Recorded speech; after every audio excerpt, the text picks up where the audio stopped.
Tengan muy buenas tardes, respetables hermanos y hermanas. Nuevamente habla el hermano Alexander Castellanos, siempre desde la Iglesia de Cristo, República de El Salvador. Doy gracias a ustedes y a Dios en especial que se sintonizan para escuchar otro mensaje. Vamos a pedir la dirección de nuestro Señor y después voy a dar las indicaciones respectivas al estudio de esta tarde. Padre Celestial, nuevamente te agradezco muchísimo porque me permites presentar el mensaje de tu palabra. Siempre que la honra sea para ti. Y también, Señor, que quienes escuchen sean muy edificados.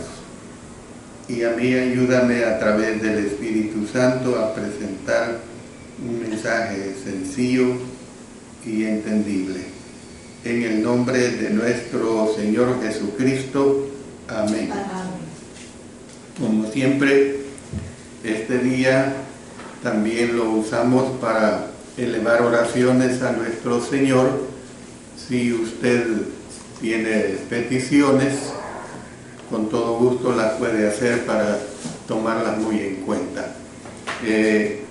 Recuerden que estamos estudiando el libro de Colosenses a través del mensaje para salvación en mi especial programa Cultivando Vidas para Cristo. Y el tema que estamos estudiando ahorita es acción de gracias de Pablo por los colosenses. Hoy vamos a ver la lección número 19 del orden correlativo numérico del estudio de Colosenses, pero en la parte que corresponde a este tema, acción de gracias de Pablo por los colosenses, vamos a estudiar la parte sexta. Les repito, lección número 19, parte sexta, especialmente en el libro de Colosenses y en la acción de gracias del apóstol Pablo para los colosenses. Pero lo que vamos a estudiar ahorita, como lo venimos desarrollando periódicamente, conforme se da el estudio, recuerden que estamos estudiando de los versículos 8, desde los versículos 3 hasta el 8. ¿Ve? Y ahora vamos a estudiar el fruto que resulta de la fe de ellos, basado en Colosenses 1:6. Se lo repito, el fruto que resulta de la fe de ellos, Colosenses 1:6. Luego vamos a leer el texto completo donde dice que ha llegado hasta vosotros así como a todo el mundo y lleva fruto y crece también en vosotros desde el día que oísteis y conocisteis la gracia de Dios en verdad. Ese es el texto completo. Pero vamos a estudiar ahorita una frase, la primera frase. ¿Cuál es esa frase? Que ha llegado hasta vosotros. Repito, que ha llegado hasta vosotros. ¿Qué es lo que nos hace ver esta situación que el apóstol Pablo presenta a los hermanos en Colosas? El cristianismo se ha propagado primordialmente porque los cristianos han llevado el evangelio a todo el mundo, no porque el mundo haya llegado a aprender las enseñanzas de Jesús. La verdad que el mundo no tiene interés. Somos nosotros, los cristianos, a través de la Iglesia de Cristo, que nos tenemos que interesar porque las personas conozcan el evangelio. La verdad, esto es, el Evangelio no es algo que se pueda alcanzar por la razón humana, esa es la realidad. Antes está disponible porque Dios lo ha revelado. Por ejemplo, miren lo que nos dice también el apóstol Pablo en Gálatas 1, 10 y 11. Pues busco ahora el favor de los hombres o el de Dios, o trato de agradar a los hombres. Pues si todavía agradara a los hombres, no sería siervo de Cristo. Mas os hago saber, hermanos, que el evangelio anunciado por mí no es según hombre. Entonces vemos que el apóstol Pablo escribió que el evangelio había llegado a los colosenses al usar la palabra eis, que significa Asia, o sea, la palabra eis, eis, del idioma griego, y su significado es Asia. El significado raíz de eis es Asia. ¿Qué nos indica esto? Traslado de un lugar a otro, de una esfera a otra y de una dirección a otra. Entonces, el significado básico de movimiento hacia el futuro y no hacia el pasado, sea en acción o pensamiento, se mantiene donde quiera que aparezca eis en el Nuevo Testamento. Recuerde, su significado es Asia. O sea, donde quiera que aparezca precisamente en el Nuevo Testamento. Considere algunos ejemplos de cómo lo usó el apóstol Pablo en Colosenses. Yo le digo estos ejemplos. A todos los santos. Vamos a leer Colosenses 1:4. Habiendo oído de vuestra fe en Cristo Jesús y del amor que tenéis a todos los santos. Otra razón es para toda paciencia. Leamos aquí en Colosenses 1:11. Fortalecidos en todo poder, conforme a la potencia de su gloria, para toda paciencia y longanimidad. Luego también es para participar. En Colosenses 1:12 dice, con gozo dando gracias al Padre que nos hizo aptos para participar de la herencia de los santos en luz. Luego también otro ejemplo es al reino. Colosenses 1:3 dice, el cual nos ha librado de la potestad de las tinieblas y trasladado al reino de su amado Hijo. Luego también para Él, mire lo que dice Colosenses 1:16, porque en Él fueron creadas todas las cosas, las que hay en los cielos y las que hay en la tierra, visibles e invisibles, sean tronos, sean dominios, sean principados, sean potestades. Todo fue creado por medio de Él y para Él. Luego también a la que, mire lo que dice Colosenses 3:15, y la paz de Dios gobierne en vuestros corazones, a la que asimismo fuisteis llamados en un solo cuerpo, y sed agradecidos. Luego, para esto mismo, aquí en Colosenses 4:8, el cual he enviado a vosotros para esto mismo, para que conozca lo que a vosotros se refiere y conforte vuestros corazones. Entonces, la misma palabra eis fue usada por Jesús, significado Asia. Él dijo, porque esto es mi sangre del nuevo pacto, que por muchos es derramada para, o sea, eis, remisión de los pecados. Mateo 26:28.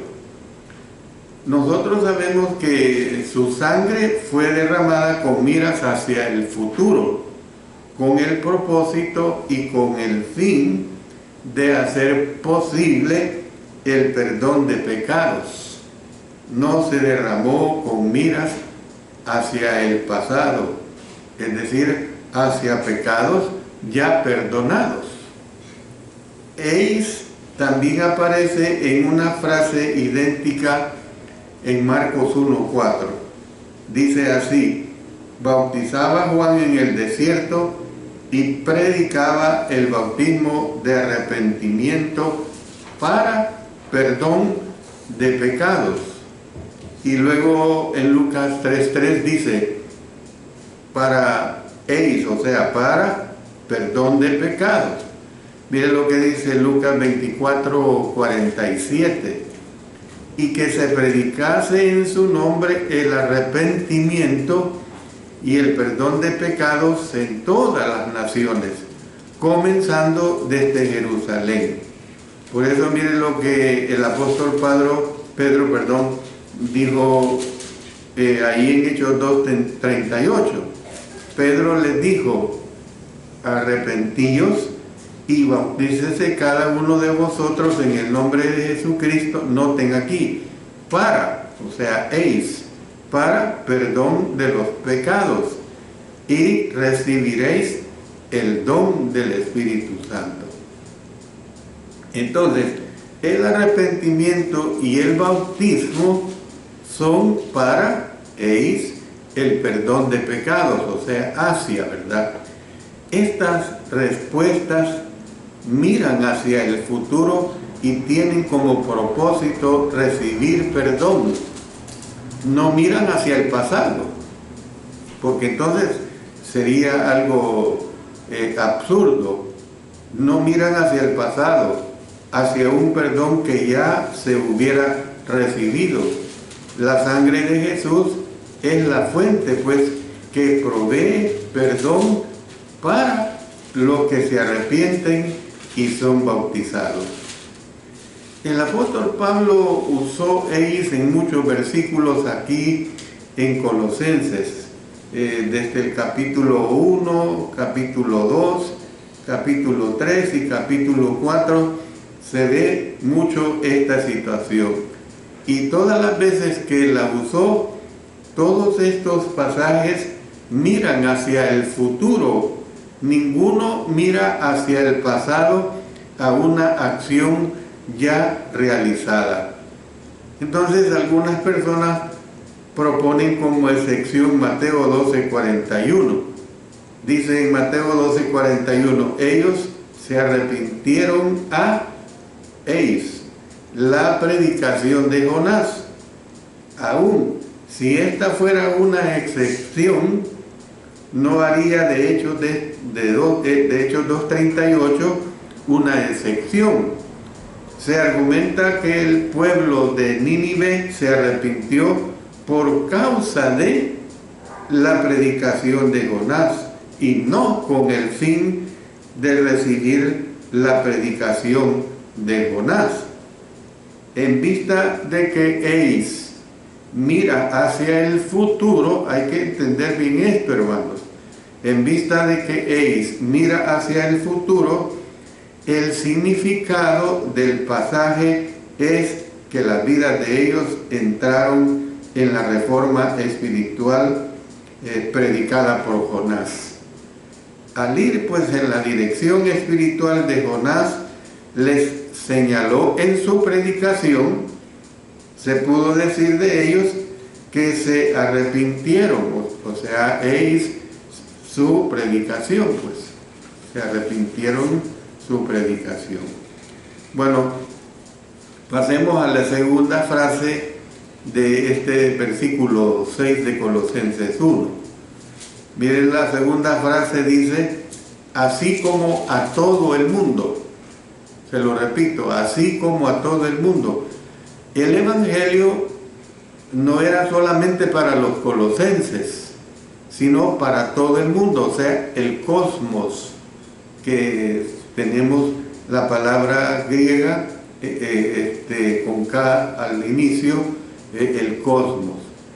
Es el mismo mensaje, pues, para todas las personas en todo lugar. Por eso está diciendo acá, así como a todo el mundo. El plan de Dios de salvar el mundo se presenta por medio de la predicación del Evangelio. Por eso en Marcos 16, 15 y 16, y les dijo, id por todo el mundo y predicad el Evangelio a toda criatura. El que creyere y fuere bautizado será salvo, mas el que no creyere será condenado. Luego consultemos Romanos 1:16, porque no me avergüenzo del Evangelio, porque es poder de Dios para salvación a todo aquel que cree, al judío primeramente y también al griego. Y en 1 Corintios 1:21, pues ya que en la sabiduría de Dios el mundo no conoció a Dios mediante la sabiduría, agradó a Dios salvar a los creyentes por la locura de la predicación. Y luego miren en 1 Pedro, en el capítulo 1, versos 10 al 12. Esta porción es un poco extensa, a pesar de que son 3 versículos, pero son amplios. Dice, los profetas que profetizaron de la gracia destinada a vosotros, inquirieron y diligentemente indagaron acerca de esta salvación, escudriñando qué persona y qué tiempo indicaba el Espíritu de Cristo que estaba en ellos, el cual anunciaba de antemano los sufrimientos de Cristo y las glorias que vendrían tras ellos. A estos se les reveló que no para sí mismos, sino para nosotros, administraban las cosas que ahora os son anunciadas por los que os han predicado el Evangelio por el Espíritu Santo enviado del cielo, cosas en las cuales anhelan mirar los ángeles. Entonces, ¿qué es lo que vemos, hermanos? Que Él no tiene otro plan. El mundo no puede oír y conocer el Evangelio a menos que alguien se lo lleve. ¿Cuál Evangelio? El Evangelio de Cristo Jesús. Dice en Romanos capítulo 10, en los versos 14 hasta el 17, dice de la siguiente manera, ¿cómo pues invocarán a aquel en el cual no han creído? ¿Y cómo creerán en aquel de quien no han oído? ¿Y cómo oirán sin haber quien les predique? ¿Y cómo predicarán si no fueren enviados? Como está escrito, cuán hermosos son los pies de los que anuncian la paz, de los que anuncian buenas nuevas. Mas no todos obedecieron al Evangelio, pues Isaías dice, Señor, ¿quién ha creído a nuestro anuncio? Así que la fe es por el oír, y el oír por la palabra de Dios.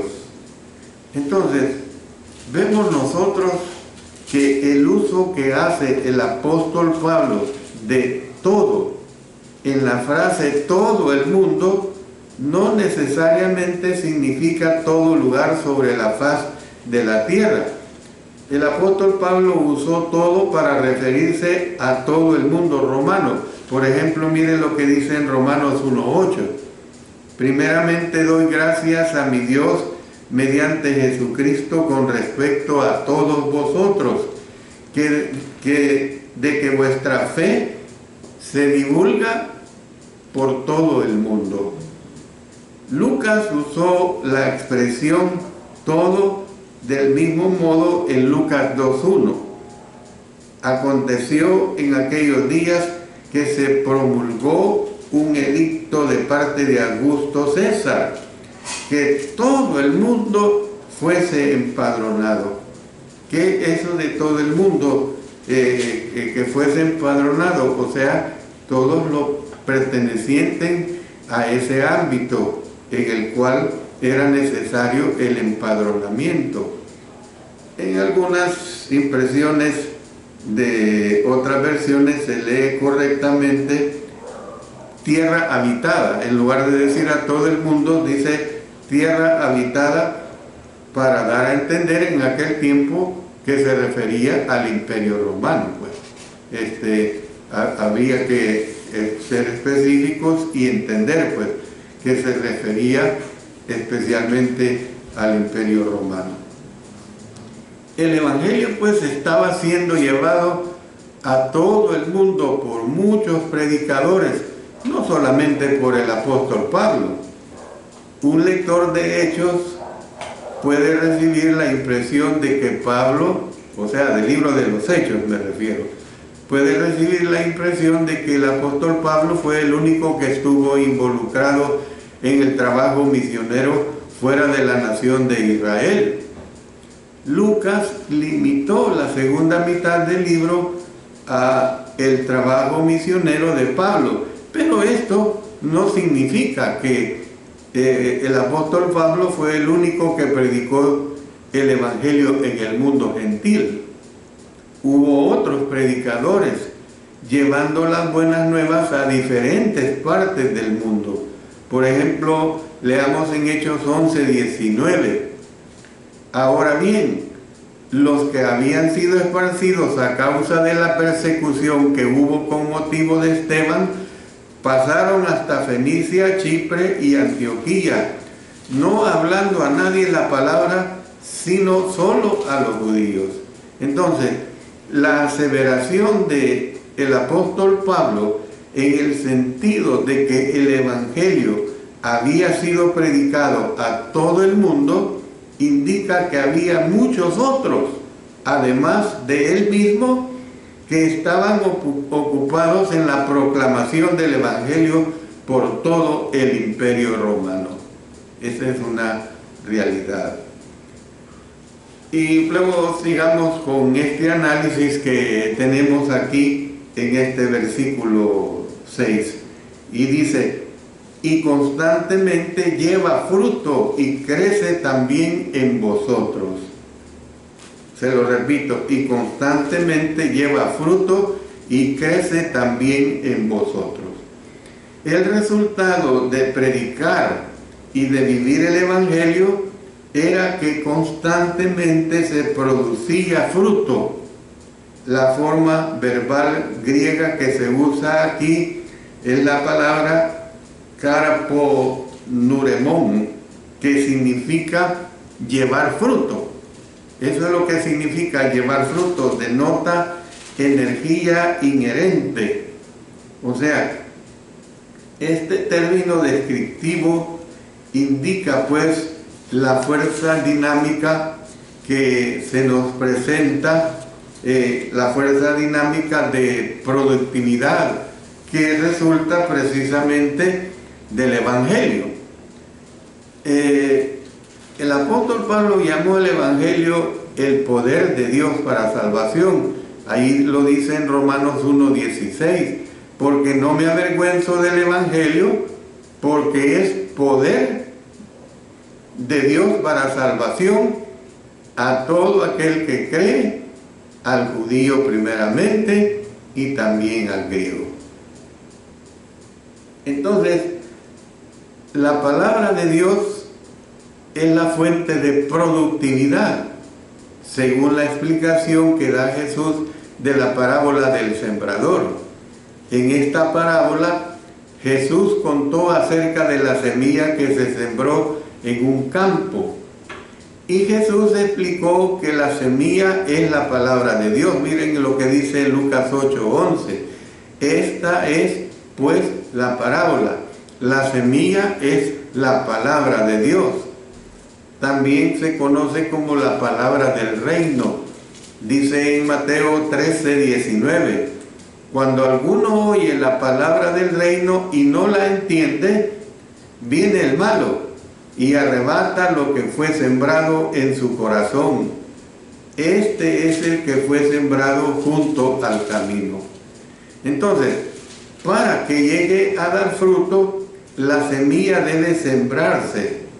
El Señor Jesús dijo, las palabras que yo os he hablado son espíritu y son vida. Juan 6:63. A través de la semilla, o sea, la palabra de verdad, las almas se purifican y nacen de nuevo. Dice en 1 Pedro 1, versículos 22 y 23, habiendo purificado vuestras almas por la obediencia a la verdad, mediante el Espíritu para el amor fraternal no fingido, amaos unos a otros entrañablemente de corazón puro, siendo renacidos no de simiente corruptible, sino de incorruptible por la palabra de Dios que vive y permanece para siempre. O sea, ¿qué es lo que nos da a entender esto? Produciendo pues nueva vida. Y por supuesto, una nueva vida espiritual. Hay que entenderlo así desde este punto de vista. Voy a parar acá, hermanos y hermanas, para dirigirme al Señor en oración por las necesidades que hay dentro de la hermandad. Y si usted ha enviado, pues también vamos a tomar en cuenta sus peticiones. Oremos.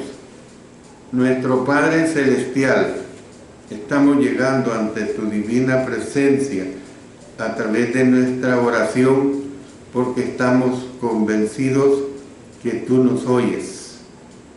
Nuestras oraciones son por hermanos y hermanas que de una u otra manera están enfermos, con situaciones muy difíciles en algunos de estos casos. Oramos por la hermana Eloísa Reyes, quien el día de ayer nos reportó que está enferma del COVID.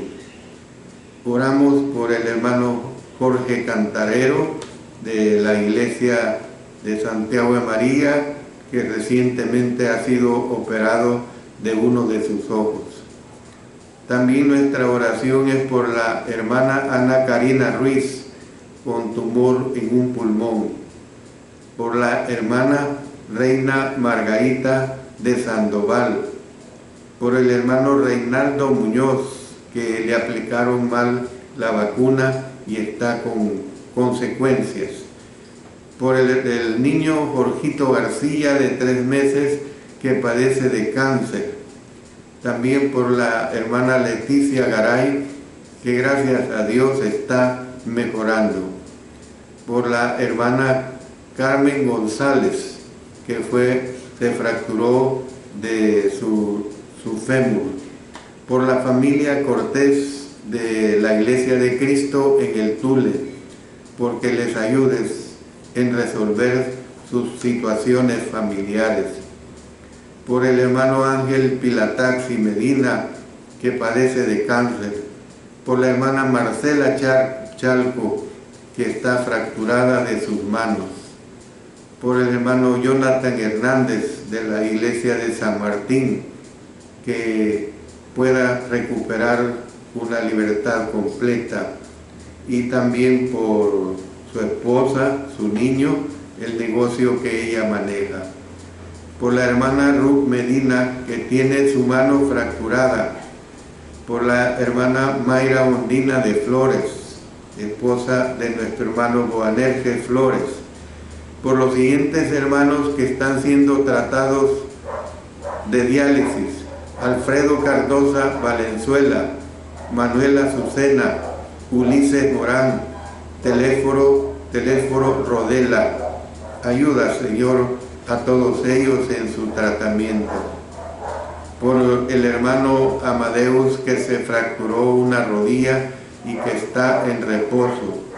También oramos por la hermana Francisca Ayala, que tiene un coágulo en uno de sus pulmones.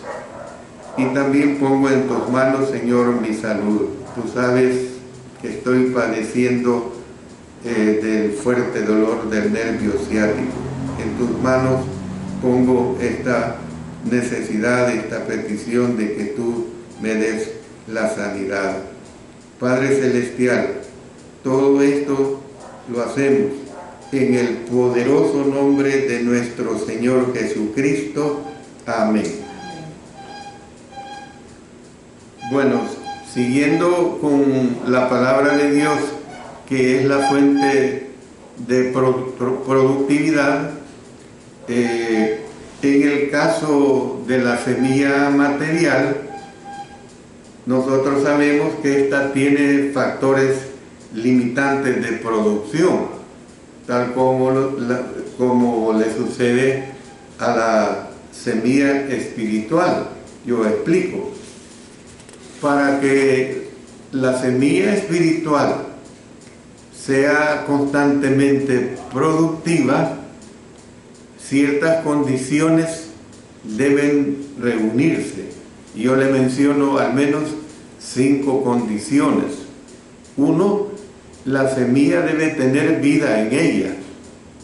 2, algo o alguien debe plantar la semilla. 3, esta debe introducirse en la tierra. 4, debe cultivarse. Y 5, la planta que nace de la semilla debe producir más semilla. Entonces, esta es la forma como el reino de Jesús puede propagarse por el mundo. Los que obedecen la palabra pueden dar fruto al dar a conocer la palabra a otros. El Padre, Jesús y el Espíritu Santo han suministrado la semilla, pero ellos no la siembran. A los seguidores de Jesús se les ha dado la responsabilidad de plantar y regar. O sea, ¿a quiénes son los seguidores de Jesús? Nosotros, los cristianos, pues. Dice en 1 Corintios 3:6, yo planté, Apolos regó, pero el crecimiento lo ha dado Dios. Entonces, a los cristianos se les ha dado la función de sembrar y de recoger. Dice en el Evangelio de Juan, capítulo 4, versos 35 al 38, ¿no decís vosotros, aún faltan 4 meses para que llegue la siega? He aquí os digo, alzad vuestros ojos y mirad los campos, porque ya están blancos para la siega. Y el que siega recibe salario y recoge fruto para vida eterna, para que el que siembra goce juntamente con el que siega. Porque en esto es verdadero el dicho, uno es el que siembra y otro es el que siega. Yo os he enviado a segar lo que vosotros no labrasteis, otros labraron y vosotros habéis entrado en sus labores. Qué hermoso es toda esta descripción que tenemos acá. Era a este privilegio y responsabilidad que el apóstol Pablo se estaba refiriendo cuando escribió. Mire lo que dice en 2 Corintios 4:7. Pero tenemos este tesoro en vasos de barro, para que la excelencia del poder de Dios, para que la excelencia del poder sea de Dios y no de vosotros. Entonces, ¿qué es lo que vemos? Pues que los cristianos del siglo I llevaban la palabra a todos los lugares donde iban. Debido a esto, la gente se convertía diariamente, haciendo que la iglesia se multiplicara y creciera rápidamente. Entonces el crecimiento numérico se producía cuando la gente recibía la palabra de verdad. Miren lo que dice en Efesios 1:13. En él también vosotros, habiendo oído la palabra de verdad, el evangelio de vuestra salvación, y habiendo creído en él, fuisteis sellados con el Espíritu Santo de la promesa. Palabra pues que se predicaba. Mire, una nota aclarativa que voy a dar al momento leyendo varias citas. Mire lo que dice en Hechos 2:41. Así que los que recibieron su palabra fueron bautizados, y se añadieron aquel día como 3,000 personas. Luego pasando a Hechos 4:4. Pero muchos de los que habían oído la palabra creyeron, y el número de los varones era como 5,000. Luego pasemos a Hechos 6:7. Y crecía la palabra del Señor, y el número de los discípulos se multiplicaba grandemente en Jerusalén. También muchos de los sacerdotes obedecían a la fe. Luego en Hechos 8:14, cuando los apóstoles que estaban en Jerusalén oyeron que Samaria había recibido la palabra de Dios, enviaron allá a Pedro y a Juan. Pasemos a Hechos 11:1. Oyeron los apóstoles y los hermanos que estaban en Judea que también los gentiles habían recibido la palabra de Dios. Vamos a Hechos 12:24. Pero la palabra del Señor crecía y se multiplicaba. Hechos 17:11. Y estos eran más nobles que los que estaban en Tesalónica, pues recibieron la palabra con toda solicitud, escudriñando cada día las Escrituras para ver si estas cosas eran así. Y luego, por último, veamos en Hechos 19:20. Así crecía y prevalecía poderosamente la palabra del Señor. ¿Qué podemos decir, pues, hermanos y hermanas? Puede que las congregaciones traten de crecer por medio de muchos y diversos métodos, pero el plan de Dios es que el crecimiento ocurra por la predicación de la palabra. Esto que no se nos olvide, que siempre tenemos que entender que la iglesia va a crecer, la salvación se va a dar a la humanidad perdida en el pecado por la predicación de la palabra. Dice en Hechos, en el capítulo 8, versos 4, y luego nos pasamos al 25. Pero los que fueron esparcidos iban por todas partes anunciando el Evangelio. Verso 25. Y ellos, habiendo testificado y hablado la palabra de Dios, se volvieron a Jerusalén, y en muchas poblaciones de los samaritanos anunciaron el Evangelio. Luego en Hechos 18:11, y se detuvo ahí 1 año y 6 meses, imagínense, 18 meses, pues, enseñándoles la palabra de Dios.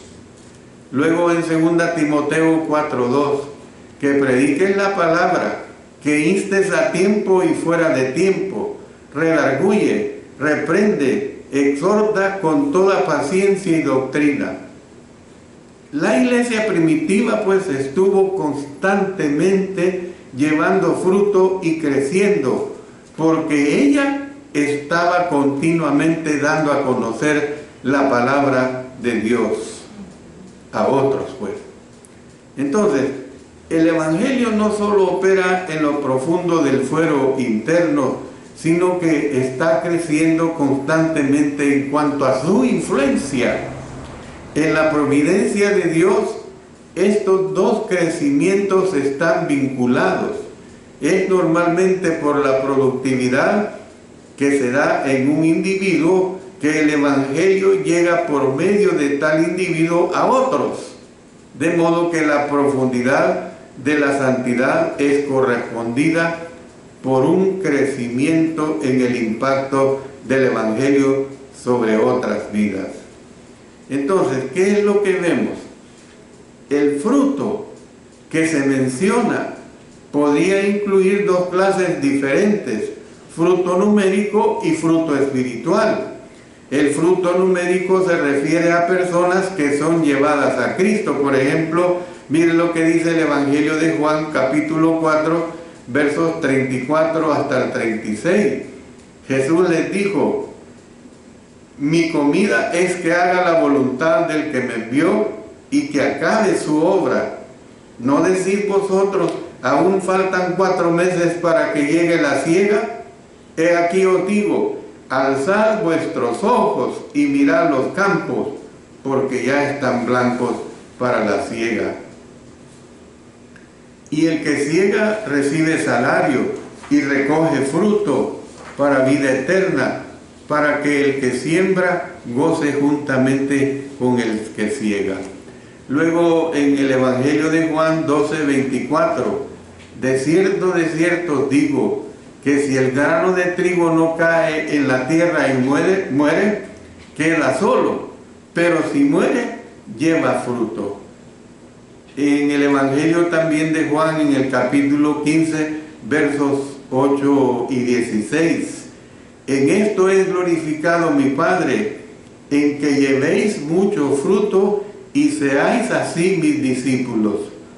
No me elegisteis vosotros a mí, sino que yo os elegí a vosotros, y yo os he puesto para que vayáis y llevéis fruto, y vuestro fruto permanezca, para que todo lo que pidiereis al Padre en mi nombre os lo dé. Yo voy a parar acá, hermanos, por causa del tiempo. Con la ayuda del Señor, pues continuaré con este tema tan interesante acerca de regar la semilla, de predicar el Evangelio puro, el próximo lunes. Les invito siempre a las 5 de la tarde para escuchar palabra de Dios. Oremos. Padre Celestial, gracias te doy, porque tú y nadie más que tú me permites que pueda predicar esta palabra tan poderosa y que se pueda diseminar. Gracias, Padre eterno, por todo. Permite pues de que siempre me dé la oportunidad y que la hermandad también se goce escuchando los mensajes que proceden completamente de la palabra escrita en el Nuevo Testamento. Oramos en el poderoso nombre de nuestro Señor Jesucristo. Amén.